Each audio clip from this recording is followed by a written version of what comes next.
ನಮಸ್ತೆ ಎಲ್ಲರಿಗೂ. ಈ ದೇವಸ್ಥಾನಕ್ಕೆ ಬಂದು ತುಂಬಾ ಎಲ್ಲರಿಗೂ ತುಂಬಾ ಒಳ್ಳೇದಾಗ್ತಿದೆ. ನಾವು ಯೂಟ್ಯೂಬ್ ಅಲ್ಲಿ ನೋಡ್ಕೊಂಡು ಇಲ್ಲಿಗೆ ಬಂದಿದ್ದು. ಸ್ವಾಮೀಜಿ ಅವರು ನಮ್ಗೆ ಹುಷಾರಿಲ್ಲ, ತುಂಬಾ ದಿನದಿಂದ ಎಲ್ಲಾ ಕಡೆ ಹೋಗಿ ತುಂಬಾ ಪರದಾಡಿದ್ವಿ.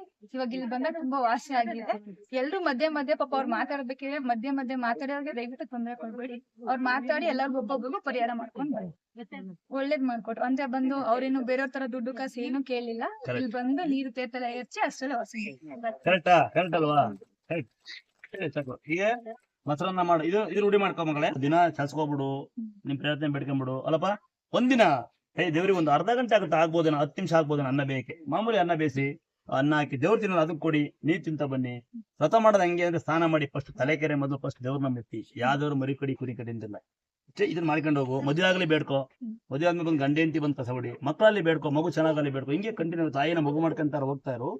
ನೀನ್ ಒಬ್ಳಿಗೆಲ್ಲ ಈ ತರ ಯಾರೇ ಸಮಸ್ಯೆ ಇದ್ದಾರೆ ಬಂದು ನೀಟಾಗಿ ಬಂದು ಕೂತ್ಕೊಂಡು ಬೇಡ್ಕೊಂಡು ಹುಷಾರ್ ಮಾಡ್ಕೊಂಡು ಹೋಗಿ. ದಯವಿಟ್ಟು ಸುಮ್ಮನೆ ಬಂದು ಸ್ವಾಮಿಯರಿದಾರ ಗುರುಗಳಿದಾರ ಲೇಟ್ ಆಗುತ್ತೆ ಅನ್ಬೇಡ. ಅದಕ್ಕೆ ಬೈತಾರೆ ಅನ್ಬೇಡಿ. ಬೈಯೋ ಪರಿಸ್ಥಿತಿ ಮಾಡದೆ ನೀವು.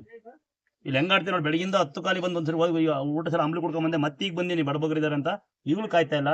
ಈಗ ನೋಡಿ ಈ ಮಗು ಹುಷಾರಾಯ್ತು, ಅಲ್ಲ ನಡೆದೋದ್ರು, ಅಲ್ಲ ಮಗು ಬಿದ್ದೋಗ್ಬಿಡ್ತು, ಹುಷಾರ್ ಮಾಡಿದೀವಿ.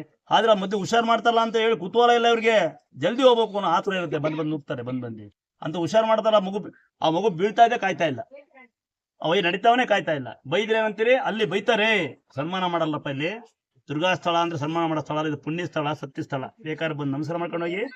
ಇಲ್ಲ ಅಂದ್ರೆ ನಂಬಿಕೆ ಇಲ್ಲ ಬರಕ್ ಹೋಗ್ಬೇಡಿ. ಕರೆಕ್ಟ್ನಪ್ಪ? ಇಲ್ಲಾರು ಗುರುಗಳು ಸ್ವಾಮಿಯರಂತೂ ಇಲ್ಲ. ದೇವ್ರು ನನ್ಗಿಂತ ಜಾಸ್ತಿ ದೇವ್ರು ನಂಬಿ. ಮೊದ್ಲು ಬರೋ ಮೊದಲು ನಾನು ನನ್ನದು ನನ್ನಿಂದಲೇ 3 ಬಿಟ್ಟು ಬನ್ನಿ. ಆಯ್ತಾ? ಆಗ್ಬೋದಾ? ಅಯ್ಯ ಬಾ, ಈಗ ಈ ಕೈಯಲ್ಲ ಬಾ.